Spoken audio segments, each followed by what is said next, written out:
কাস্টমারের সব থেকে বেশি চাহিদা কোন খাবারটা থাকে, বিশেষ করে মাংসের মধ্যে? হাঁস। হাঁসের মাংস। আর কোন টেস্টটা কেমন? না, অসাধারণ। টেস্টটা কেমন লাগছে হাঁসের মাংস? আসলে ভালো, খুব ভালো। টেস্ট কেমন? ভালো। ভালো। দেখি একটু ভাইকে দেখান তো। টেস্ট ভালো। ভাই টেস্ট কেমন? ভালো। টেস্টটা ভালো। আসসালামু আলাইকুম ভাইয়া। ভাই কি কি খাবার নিয়েছেন আপনারা? আমরা সাপটি নিয়েছি। আর হাঁসের মাংস নিয়েছেন। টেস্টটা কেমন ভাইয়া? টেস্ট ভালো। টেস্টটা কেমন হাঁসের মাংস? হ্যাঁ, অনেক বেটার। রেগুলার আসি আর কি, আমি ওনার রেগুলার কাস্টমার। আচ্ছা, রেগুলার কাস্টমার মাশাআল্লাহ। অন্য জায়গায় ব্রাঞ্চ দেওয়ার কোনো ইচ্ছা আছে কিনা ইন ফিউচারে? হ্যাঁ, আমার একটা অফার আইছিল। আচ্ছা আচ্ছা, কোথায় আপু? গুলশান একে থেকে আচ্ছা। 42 তলার মধ্যে। এটা ওভার কিন্তু আসছিল গুলশানে। আসসালামু আলাইকুম রুমা আপু, ওয়ালাইকুম সালাম। কেমন আছেন? আলহামদুলিল্লাহ ভালো। আপু, আপনার দোকানের নাম কি? বাজার রুমা পিঠাগড়। পূর্বাচল রুমা পিঠাগড়। আপনার এই লোকেশনটা মেইনলি এক্স্যাক্টলি কোথায় আপু? 300 ফিট 12 নম্বর সেক্টর, পুরুলিয়া চত্বর। আচ্ছা রুমা পিঠাগড়। আপু, কি কি পাওয়া যায় মেইনলি আপনার দোকানে খাবার? হাঁসের মাংস, মুরগির মাংস, গরুর মাংস, গরুর বট, চাপটি, চিটে, রুমাল রুটি, চিটা রুটি। আচ্ছা আপু, কাস্টমারের সব থেকে বেশি চাহিদা কোন খাবারটা থাকে, বিশেষ করে মাংসের মধ্যে? হাঁস। হাঁসের মাংস। আর কোন সময় আপু সব থেকে বেশি কাস্টমার আসে, শীতকালে নাকি? হ্যাঁ, শীতের মধ্যে। আচ্ছা, আর সপ্তাহের মধ্যে শুক্রবার বা শনিবার উইকেন্ডে বেশি মানুষ আসে? শুক্রবার অনেক বেশি। আচ্ছা আপু, আরেকটা প্রশ্ন আমাকে উত্তর দিবেন। এখানে কিন্তু নীলা মার্কেটের অপোজিটের এখানে একটা নীলা মার্কেটেই সবাই বলে, তো এখানে কিন্তু দোকান কিন্তু অনেকগুলো আছে, তো অন্য কোথায় কাস্টমার না যে আপনার এখানে কেন সবাই আসে হাঁসের মাংস খাওয়ার জন্য, কেন? এই রিজনটা কি? আপনি এমন কি করেন, মানে এমন কিভাবে রান্না করেন, এটা একটু আমাকে বলেন তো আপু। রান্না কোনো ব্যাপারে ঘরোয়া পরিবেশে করি। আচ্ছা। ঘরের মধ্যে যেভাবে করে ওইরকম ভাবে।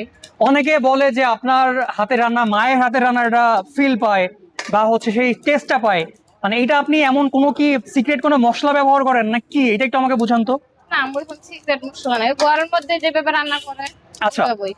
আচ্ছা, রান্নাটা কি আপু মেইনলি আপনিই করেন? আগে আমি করতাম, এখন আমার ভাই করে। আচ্ছা, এখন ভাইয়া করে। আচ্ছা আচ্ছা, তো টেস্ট কিন্তু আগে যেটা ছিল বেশ ভালো ছিল, রিসেন্টলি আমি খেয়েছি, এখনো টেস্টটা ভালো। এখন তো আগের টেস্ট থেকে আগে যেটা বেশি ছিল ভালো। আগের থেকে ভালো টেস্ট। আচ্ছা আচ্ছা আপু, স্বামীনের। আপনি তো ভাইয়ের সাথে দীর্ঘ অনেক দিন ধরে এখানে ব্যবসা করতেছেন। কতদিন হবে? 6 বছর ধরে। 6 বছর ধরে এইখানে এই দোকানেই? হ্যাঁ। আপু, প্রথম যখন শুরু করেছেন, তো শুরু করার পরে আপনি আর ভাইয়া দুজনে মিলে তো করেছেন? প্রথম আমি একাই দিছি। আপনি একাই দিয়েছিলেন, এই জন্য শ্বশুর বাড়ি থেকে, আত্মীয় স্বজন বা পাড়া প্রতিবেশী থেকে কোনো রকম কোনো কথা শুনতে হয়নি যে আপনি একজন মেয়ে মানুষ, আপনি রাস্তায় বা হচ্ছে এরকম একটা দোকানে এভাবে করবেন, এই জন্য কি কোনো কথা শুনতে হচ্ছে বা কোনো কিছু?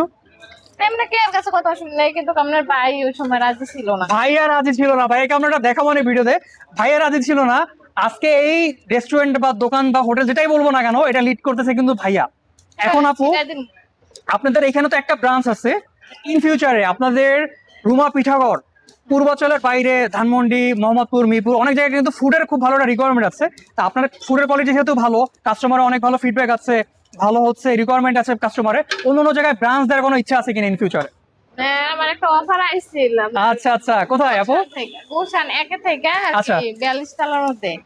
এটা ওভার কিন্তু আসছিল গুলশানে। কিন্তু আমার এখানে দাঁড়াতে অনেক সমস্যা, এটা লাগে আর কি না করে দিচ্ছি। আচ্ছা আচ্ছা, তবে আপু ব্রাঞ্চ কিন্তু আপনি ঢাকার ভিতরে দিলে কিন্তু ভালো, তো আপনি এটা নিয়ে একটু ভাবতে পারেন। আপনি না গেলেও রান্না করে পাঠিয়ে দিলেন। আমি ওই কইছিল যে অ্যান্টেনা রান্না করে পাঠাই দিতাম। আচ্ছা আচ্ছা তাহলে ভেজাল হইতো। আপনার বাইরে যাইলে আমার দোকান সামলাইতে পারবো। আচ্ছা আপু, আরেকটা কথা বলে শেষ করব, সেটা হচ্ছে অনেক স্টুডেন্ট আছে, এই স্টুডেন্টে বলবো বা বেকার যুবক বা যুবতী যারা আছে, এরা কিন্তু পড়াশোনা শেষ করে এরা ঘুরতেছে বা কোনো কিছু করতে পারতেছে না, তো আপনি এদের উদ্দেশ্যে কোনো কিছু বলতে চান কিনা? অ্যাটলিস্ট পড়াশোনার শেষ করে চাকরির পিছনে না ঘুরে যেন কোনো একটা উদ্যোক্তা হওয়া ভালো কিনা, এটা আপনি কি মনে করেন? আমার হিসাবে চাকরির পিছনে না ঘুরে যদি চাকরি না পায়, তবে নিজে নিজে কিছু করলে ওইটা ভালো হয় বেশি। আমি কিন্তু আপুর সাথে পুরোপুরি একমত যে বাসায় বসে না থেকে পড়াশোনা শেষ করে ছোট একজন উদ্যোক্তা হলে একটা সময় বড় একজন মানে বিজনেসম্যান হওয়া যায়, তো এটা করাটা কিন্তু ভালো হয়।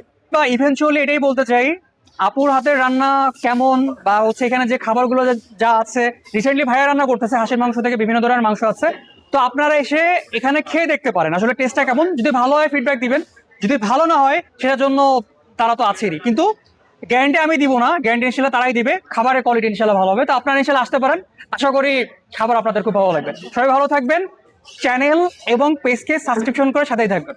আল্লাহ হাফেজ।